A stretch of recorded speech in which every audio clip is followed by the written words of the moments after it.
पहली लाइन पढ़ते हैं, my mother is the two brother.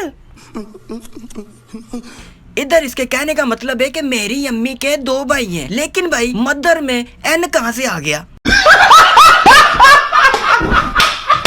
और वो दो भाई कौन से हैं, उन पर भी रोशनी डालते हैं। मैडम ने लिखा है big brother and small brother. इधर स्मॉल की स्पेलिंग में भी मिस्टेक है। ओ भाई, बंदा पूछे बिग ब्रदर के बाद लिटिल ब्रदर तो समझ में आता है, और स्मॉल तो पैम्पर भी होता है।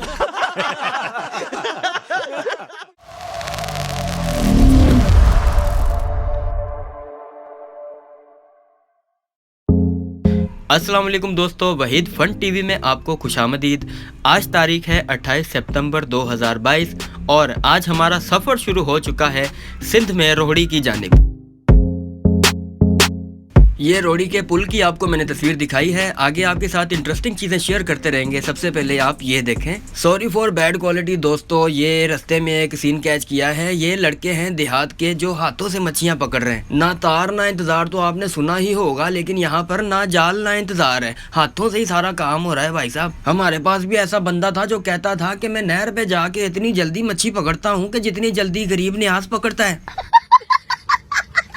लेकिन उसने जब मच्छी पकड़ने के मिशन में नाकामयाब होना तो उसने कहीं से मच्छी खरीद के ले आनी और हमें दिखा देनी कि ये देखो मैंने पकड़ी है। बहुत तेज हो रहा है। लेकिन अगर मैं इन 3 एक्सपर्ट लड़कों को कह देता कि भाई साइड पे हो जाओ, कहीं नहर में ना गिर जाना, तो इन्होंने मुझे कहना था हम मालूम है तेरे बाप को मत सिखा चल। तो दोस्तों आपको मैं बता दूं कि हम सांगड़ से रोहड़ी जा क्यों रहे हैं। सबसे पहले तो हम जाके रोहड़ी में अपनी खाला को मुबारक देंगे, क्योंकि मेरी खाला की बेटी का बेटा हुआ है।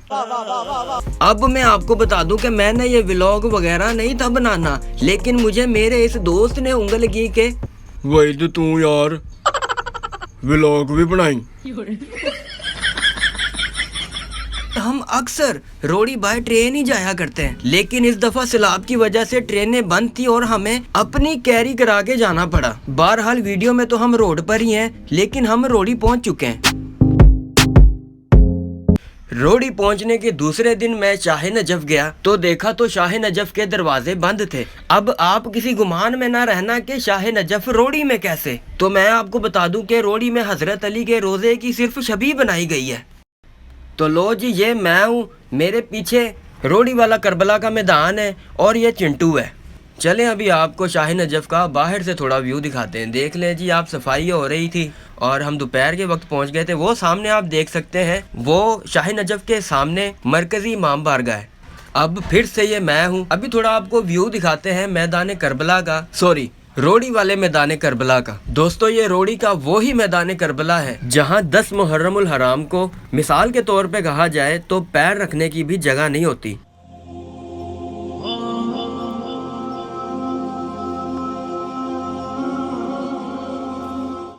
ये सामने गर्ल्स कॉलेज के साथ मेरी खाला का घर है, और जैसे मैंने आपको कहा था कि शाह नजफ के पास ही मेरी खाला का घर है। मे भी हो सकता है कि ये फ्यूचर में ना हो, लेकिन 2022 में मेरी खाला की साथ वाली गली से रोहड़ी का फेमस पुल नजर आ जाता है। ही वठो बाबा पान भी दिसो मुझे आईफोन जे ज़ूम खा केडो सुठो भी लगे ना नहीं।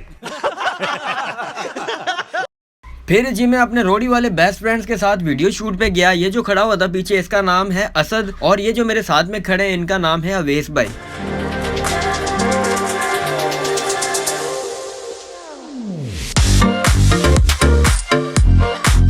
वीडियोस आपको मेरी टिकटॉक आईडी पर मिल जाएंगी। वीडियो शूट के बाद घर वालों के साथ प्लान बनाया कि रोहड़ी से सक्खर किसी अच्छे से होटल में जाते हैं बर्गर बन के बर्गर वगैरह खाने। लो जी, हमने जिंगर ऑर्डर कर दिया। और आपको एक बात बताता चलूं कि सक्खर के इस होटल का नाम है शिकारपुर स्वीट्स। अब आप सोच रहे होंगे कि ये रोहड़ी से सक्खर जो है किराया लगा के आए और इन्होंने सिर्फ जिंगर बर्गर खाए। तो मैं आपको एक बात बता दूं, सिर्फ जिंगर बर्गर नहीं खाए, ये जो मेरे साथ 2 छोटे आए हुए थे इन्होंने मेरी अम्मी से गालियां भी खाई हैं।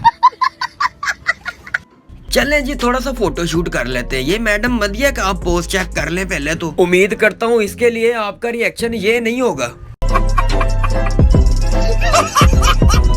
और फोटो सेशन में जुनेद उर्फ चिंटू साहब पीछे क्यों रहे? ये जुनेद साहब के सामने बैठी हुई बच्चियों को ताड़ते हुए मनाजर तो चेक करें। अब आपको एक और इंटरेस्टिंग चीज दिखाते हैं। ये देख ले मैडम, जब भी कोई अच्छी चीज खाती हैं तो इनके मुंह से ही पता लग जाता है कि कोई महंगी चीज मुंह में जा रही है। ये ले जी चिंटू साहब के शशके चेक करें। दांतों के बगैर आगे का फ्रंट खाली है, लेकिन जिंगर के मजे पूरे लेने हैं। चले जी, अब रात के 9-10 बजने लगे हैं और रोड़ी वापस जाने की हमारी तैयारी हो गई है। काश के मैं आपको वो मनाजर दिखा सकता जब चिंटू साहब सुपरमैन की तरह सीढ़ियों से फिसल के इस शीशे में लगे थे। इस व्लॉग में आज आपको मैं एक डायरी पढ़ के सुनाऊंगा जो मेरी खाला की बेटी ने लिखी थी बचपन में। अरे आप समझ गए होंगे, ये वही डायरी है जिसको चाबी भी लगती थी, लेकिन ये डायरी जब मेरे हाथ लगी तब ये पहले से ही अनलॉक थी। अब चले रोशनी डालते हैं मेरी खाला की बेटी की पढ़ाई पर के वो बचपन में कितनी होशियार थी। जल्दी बोल, कल सुबह पनवेल निकलना है। पहली लाइन पढ़ते हैं, my mother is the two brother. इधर इसके कहने का मतलब है कि मेरी अम्मी के 2 भाई हैं, लेकिन भाई मदर में एन कहां से आ गया?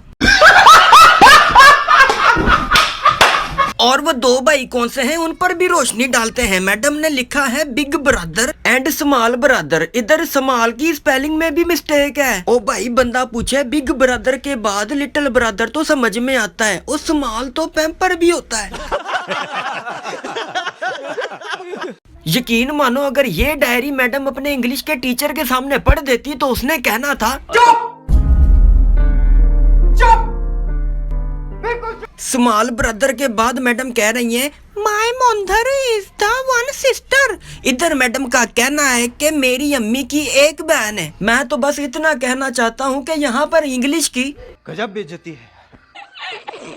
दूसरे पेज पे मैडम कहती हैं कि my father is the two brother. जहाँ पर मैडम को इंग्लिश औखी लगती है वहाँ पर ये इज द जरूर इस्तेमाल करती हैं। फिर टू ब्रदर के बाद कहती हैं small brother and very small brother. इधर स्मॉल की स्पेलिंग बिल्कुल दुरुस्त है। मुझे लगता है ये पेज इन्होंने हफ्ते बाद लिखा होगा। और फिर एंड में फरमाती हैं my father is the 3 sister. And में भी इसने इज द की जान नहीं छोड़ी। मैं तो कहता हूँ भाई, यहाँ पर इंग्लिश का लेवल खत्म। बहरहाल ये डायरी मैंने उसकी इजाजत से ही पढ़ी है। बाकी के पेज किसी और व्लॉग में पढ़ के दोबारा शुगल मेला लगाएंगे। तो मेरे हम वतनों, अजीजों और मरीजों, हम खाला के घर से निकल चुके हैं रोड़ी स्टेशन के लिए, क्योंकि अब हमारी तैयारी है फैसलाबाद जाने की। एक और मजे की बात बताऊं मेरे दोस्तों, तो रोड़ी और सक्खर सारा पहाड़ों को काट के बनाया गया है। आप ये देख सकते हैं कि यहाँ पर चढ़ाइयाँ कितनी हैं। जब आप ऐसी चढ़ाइयाँ फर्स्ट टाइम चढ़ोगे तो आपको अपना वजूद एक ऊंट जैसा लगने लगेगा। मेरी हालत ही देख लो।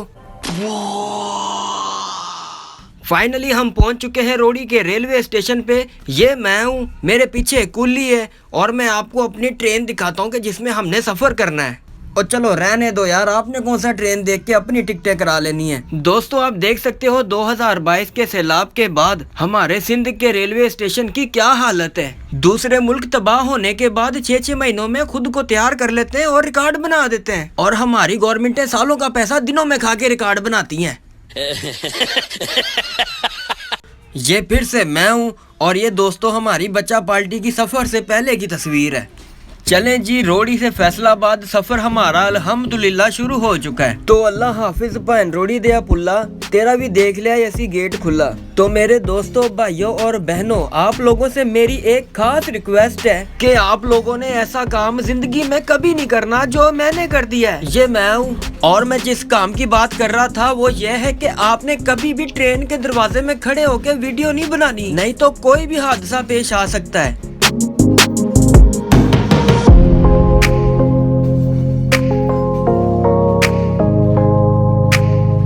चलें जी, अभी आपको हम अपने मुल्क की ट्रेन के अंदर का व्यू भी दिखाते हैं। ये है जी हमारी ट्रेन के अंदर का व्यू, और अगले व्लॉग में हम आपको इस बंदे की नेकी के बारे में भी बताएंगे जो इस भाई ने हमारे साथ की। व्लॉग पसंद आया हो तो चैनल को सब्सक्राइब जरूर कीजिएगा। मिलेंगे अगले व्लॉग में। अल्लाह हाफिज।